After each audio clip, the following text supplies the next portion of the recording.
Hello, Everyday Leaders. This is Melahni Ake with the Everyday Leaders platform here in Indianapolis.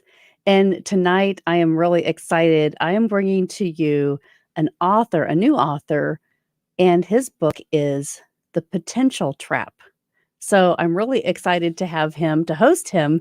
He is having a little internet issues, and so I'm having him sign back on. So I wanted to come on here a little bit early and just share some of the announcements for everyday leaders. So if you're following this on YouTube, Facebook, or LinkedIn, I wanted to make an announcement that on April the 29th, we will be kicking off a speaker series in the Everyday Leaders platform on Facebook. So if you haven't gone there yet, if you don't know about it, you can go to the Everyday Leaders website, everydayleaders.com, and you can scroll into the services page. And I'm actually going to do that right now. I'm going to show you how to get there. And you can sign up to be a speaker for the speaker series.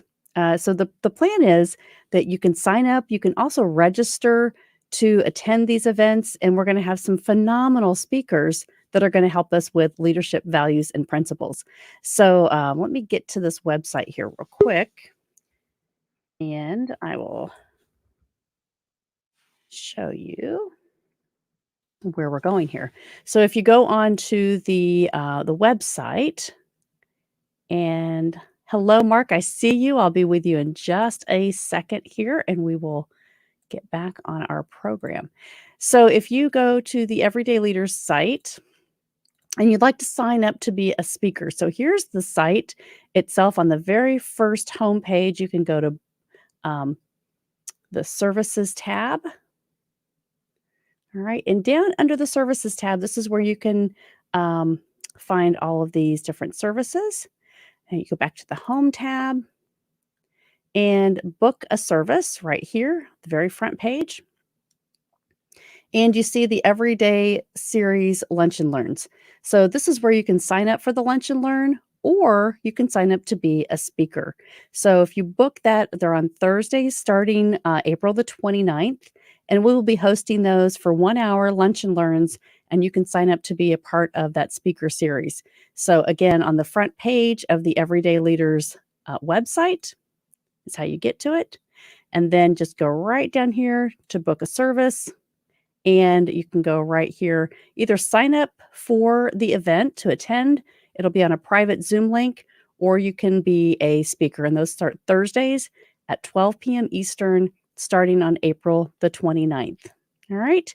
So we have some amazing things today to share with you. Like I said, we have Mark Benedetti from Pennsylvania, and he's joining us because he has his new book out called The Potential Trap. So he's ready to go. He's in the green room, and I'm going to bring him on. I'm really excited to share his journey with you. So welcome to the program, Mark. We're excited to have you here tonight. Thank you so much, Melahni. It's great to be here. It's an honor to be on your show. This is so much fun. I love the connection. David McGlennon said, "You have to meet Mark." And so David is just a true companion. He's a true leader and a mentor to me. And so I knew when I met you for the first time, we've talked a couple of times, and it's been amazing to hear your journey. A lot of people that are just in their professions think that, maybe you're burned out a little bit, but you want to do something bigger and better in your life. And so you did. You've done a lot of things. But I would love for you to share kind of with our audience here that's listening. And we've got YouTube, LinkedIn, and Facebook. And so to those audiences, tell us about your journey, Mark. Yeah, I think that, I would say that my journey started out probably pretty similar to many, many people in the world, and similar to many people that I knew in my own life. Graduated college with an accounting degree, started working in the accounting field, worked towards promotions, try my best to succeed within accounting. I've had a few different controller positions after leaving public accounting, and have had, from what many people would say, and even I would admit, to be a great life and successful in my mind, and have a wife, family, all of that. But the one thing that I started questioning within myself was, what have I been put on earth to do? What is my full potential? And, in some ways I feel like, and I felt like I would try to find my purpose and my identity outside of the workplace and outside of my 9 to 5 and my career, and whether it's through my faith or things that I was doing at the church, or these different avenues of kind of giving back and seeing people grow in their own journey. And it started to kind of disrupt me and almost upset me in a good way, that I started questioning, man, I wish I shouldn't have this compartmentalized and feel like my potential was realized outside of the thing, my career, where I spend most of my time. And it led me to start asking some very introspective questions of myself, trying to ask myself, what am I really skilled at? What am I really good at? What am I passionate about? And starting to identify, maybe there's something I could add to my life that will be an area that I could fulfill purpose in, fulfill my potential in. And ultimately, what I identified as the process that I went through personally to do this, I started to realize, I bet you a lot of other people might benefit from going through this process. And that's what ultimately led me to write the book, which is really a story of what I was asking and developing and finding and searching for, and had some great questions. And this process that I encountered, I realized, I bet you other people would benefit from going on this journey themselves. And so that's what the book is about in a nutshell. But the theme of it is really that there's this trap that many of us live in, and maybe not you, Melanie, but many of us and many of my colleagues even, or people that I've encountered. And it's a trap that we put ourselves in, and we identify our potential through our business card, or we identify our potential through our bachelor's degree, or maybe a lack of degree. And we limit ourselves according to all these things, and started to realize that's not true at all. And I feel very strongly that each person on planet Earth is uniquely gifted, talented, and impassioned to do something. And when they tap into that they are living in their full potential, their potential to create the most value around them and for them, and also to live life with purpose. And that's ultimately what I want people to come away with the book feeling like, that they are on a path towards purpose and to fulfill their potential. Mm-hmm.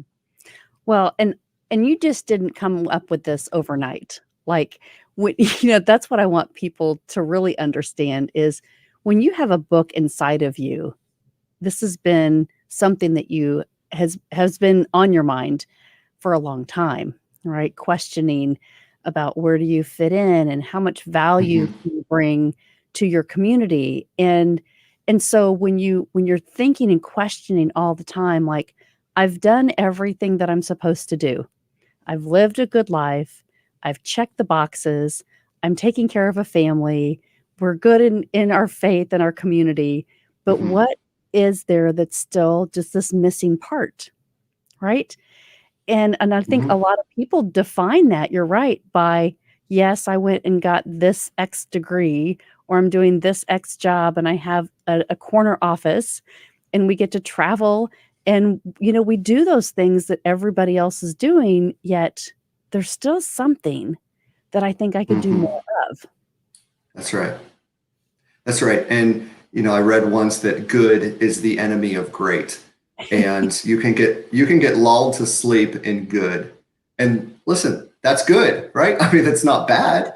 It's still good. But if we are striving for greatness, we have to realize that, and sometimes good can be super comfortable, but the path to great can be a little bit uncomfortable.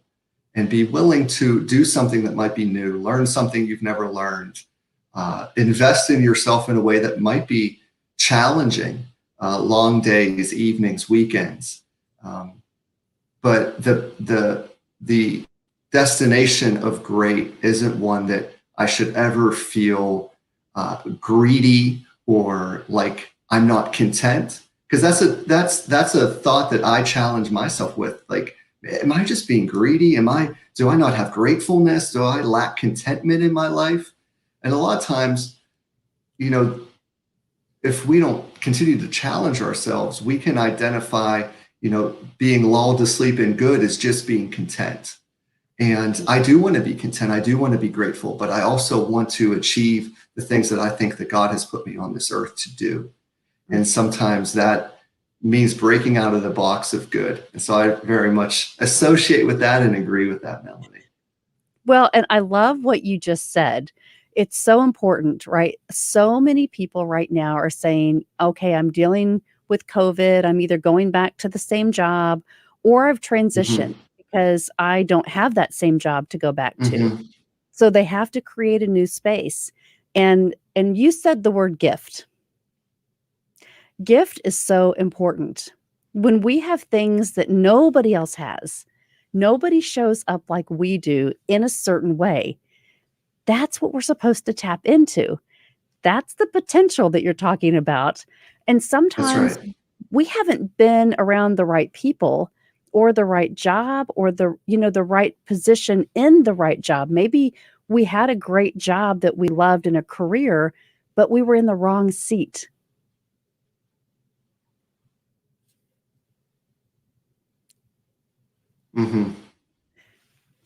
Yeah, that's a great point.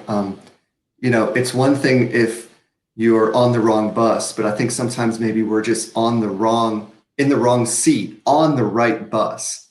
I've heard it said that way. And so identifying, what is the right seat for me? And we do each have giftings and we do each have skills. But we are skilled in ways, but we still have to hone our skills. We still have to sharpen ourselves. And, we could be given a skill that have some rough edges around it. If you go to the store and you're looking for a knife or an axe, it didn't start out that way. It started out rough and very dull, but it was, there was friction and there was heat and there was the appropriate amount of pressure applied to it. And that created and formed that steel in a way that now it's extremely useful. And I think that there is such use inside of each one of us, but we have to subject ourselves to sometimes some friction, sometimes some heat, and the appropriate amount of pressure in order for us to be refined so that that gifting and that skill, that the value increases, the usefulness increases, and we're really using it in the way that it was intended and it was given us to be used. And that can be challenging. I wrote this book, The Potential Trap. It's the first book I've ever written. Don't come from a family of authors. And so I had to go through that process personally, learning how to write and write better and use Microsoft Word and figure all this stuff out. And it was challenging and frustrating, very frustrating, certainly at times. But I look on the back end, hindsight being 2020, and man, is it so worth it. The payoff is always worth the pain, especially on this side of the accomplishment. So that's a great statement, Melanie. So Jose Escobar, I don't know if you are connected to him at all. He has a group called the Entrepreneurs Bookshelf. And love Jose. Okay. He's going to come on here in a couple of weeks. But talking about the things when the process of writing, I think Jose reads a book a day almost. I mean, it's crazy. But what you learn from people, right, that are so passionate about, I have something inside of me that I need to get out because my experience will help someone else through this process. So when you say you learned at every stage, right, you learned, I didn't know how to do this. So I had to get the right people in my inner circle to help me learn that part of the process, writing and publishing and then marketing, right? And then putting it on Amazon. And so what do you think, looking at it as a CPA? So doing that job and saying, okay, most people would say, I would not be able to do that job every single day, the same thing, right? Every single day. Yeah. So now as a writer, being able to express yourself and saying, gosh, how do I use these gifts to be able to encourage other people to say, it's okay. You can be Yeah. consistent. But then how do you reach down deep inside? What did you learn about yourself through this process? Yeah, I think I learned that uh, when you when you start to identify what you're skilled with and what you're passionate about, try to think of it very broadly. And so I sat down and started to think, okay, how am I skilled? And um, you, you have to be confident in yourself to be able to identify, like, what am I good at? And it sounds arrogant, but you have to be able to rightly identify, okay, I know I'm good at this. And one of the things I knew that I was good at was relating to people. And I've always been told, man, it's so easy to engage with you, whether I'm talking at church or I'm leading a Bible study or whatever. People just always have said that it's easy to engage with you. So I'm like, okay, that's a skill. Obviously, that's a gifting. It's nothing I really worked on, but I can just do that. I feel like I'm skilled at creating content and making things entertaining and being able to explain things and develop, a lesson out of something and make it relatable. And so I said, that's a skill. And, I was going and thinking through, well, maybe I should start a podcast because it seems like a lot of those skills would line up with that. But ultimately, I arrived at writing through the process of trying to journal some of these thoughts out to see how it would line up. And when I journaled it out, I asked my wife to read it. And she said, what is this? It seems like it could be a book. And when she said that, it just kind of clicked. And so it was that process of kind of trial and error and self-discovery where when I identified that thing, it just became so clear and like illuminated that this was the next thing to do. And so when people are identifying what they're good at, what they're passionate about, don't be shy about it or feel bad or feel like you're being boastful when you're trying to do it for your own self-knowledge of what are the things that I should pursue. And, I realized and had some insecurities about that. And in the book, I talk about overcoming insecurities if you're going to live your life free of the potential trap, fulfilling your purpose. And I realized, like, okay, I've never written anything before. Who would want to read this? And I started to realize, well, just because I've never done anything doesn't mean I can't get experience. And the only way to get experience is by doing something the first time. I'll only be an inexperienced author the first time. Bill Gates was an inexperienced CEO when he started Microsoft. Everybody at one point was inexperienced. So do it the first time and start to gain experience and learn from it and get over that insecurity that sometimes can so easily hold us back from the thing that we feel so prompted or so led to do. I love this. I just typed this on here. I will only be inexperienced for the first time.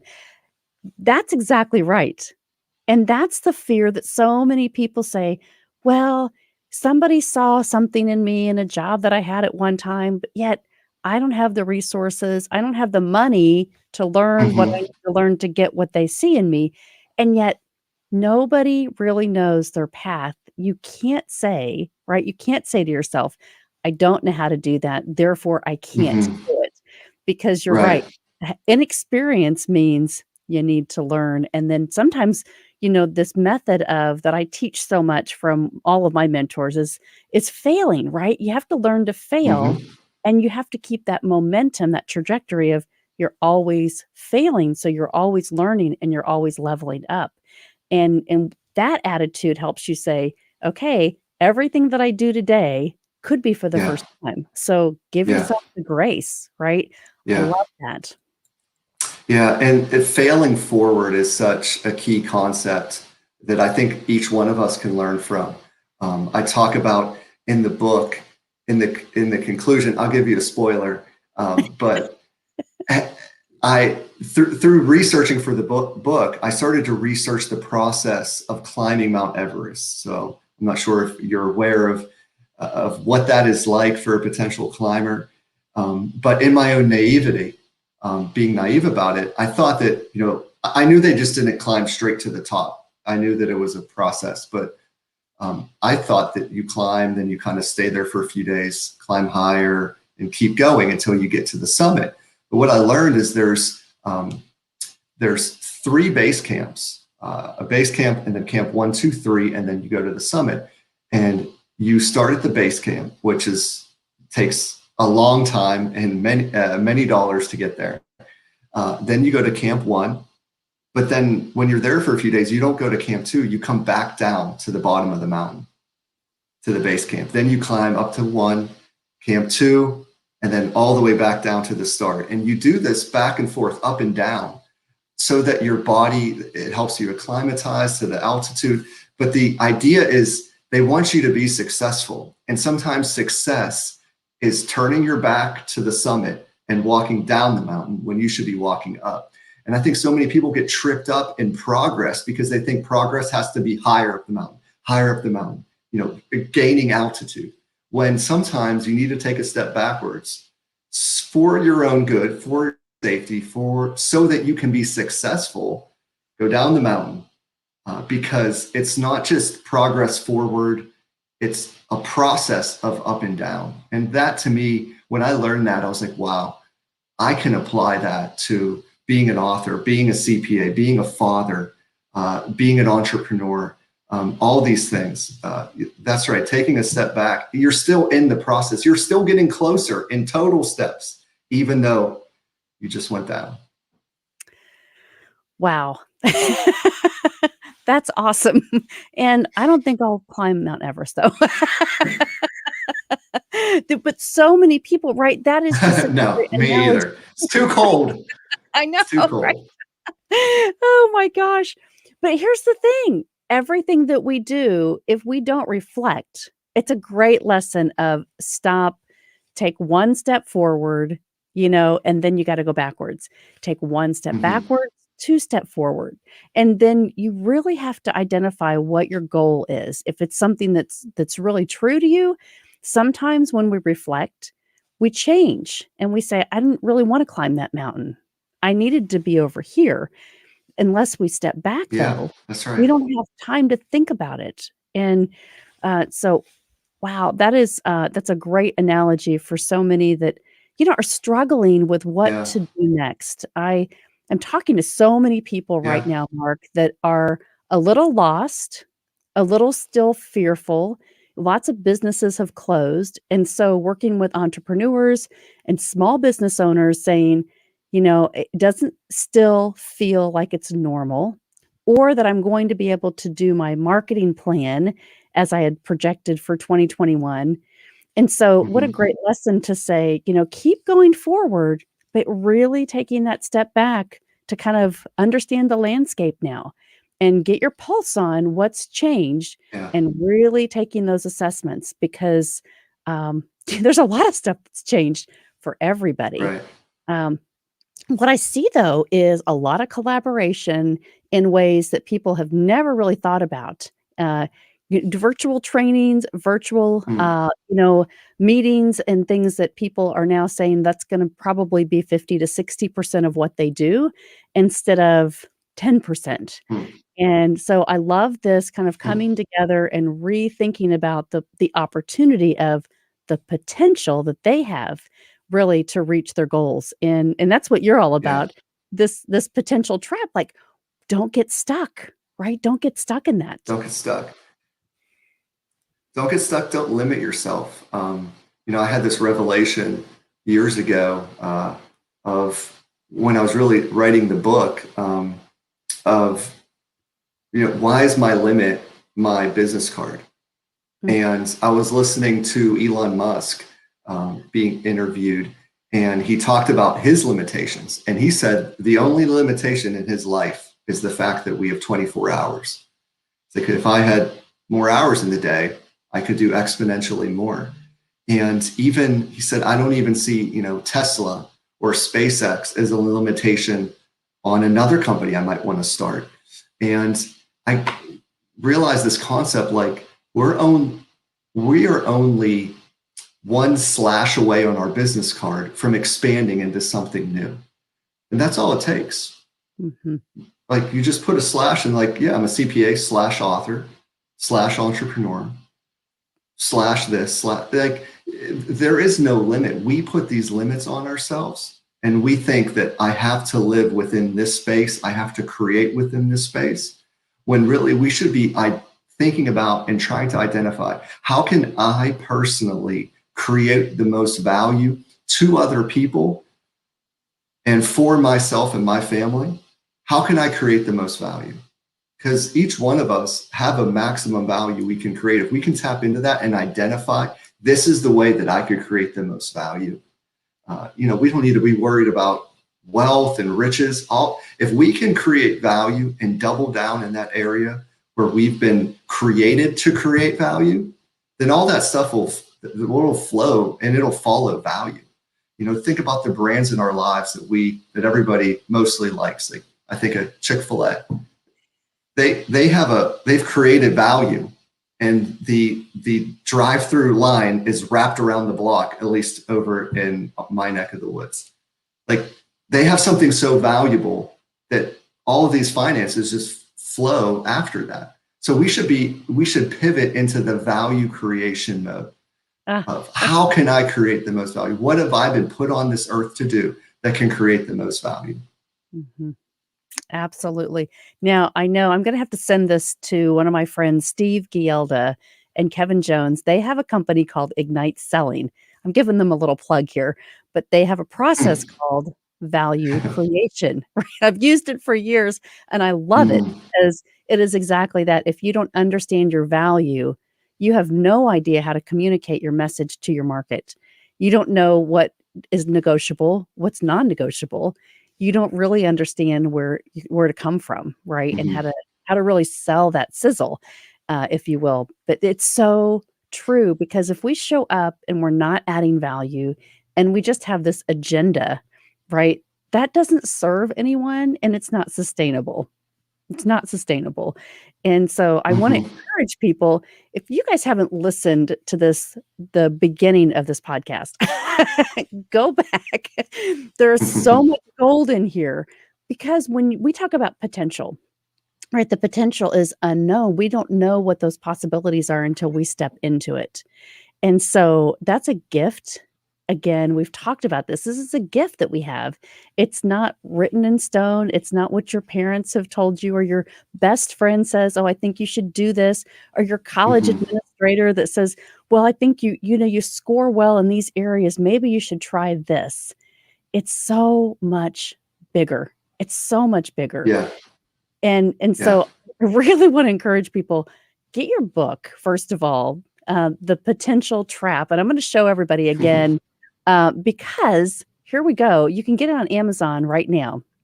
You can go and buy this book on Amazon, and you can connect to Mark because he wants to connect to you, and really talk about this process of living your life to the fullest at your capacity, and really, adding value. When you show up to add value, it just gives you a sense of clarity, unexplainable, when you kind of cross that threshold of being confused and feeling like you're stuck, going to, gosh, I can serve, my gift is here. And when I figure that out, really stepping into using that with consistency, that gives you that clarity, that then you can really start understanding how to use that gift. And man, I love this. I love having you on because we have so much passion for this.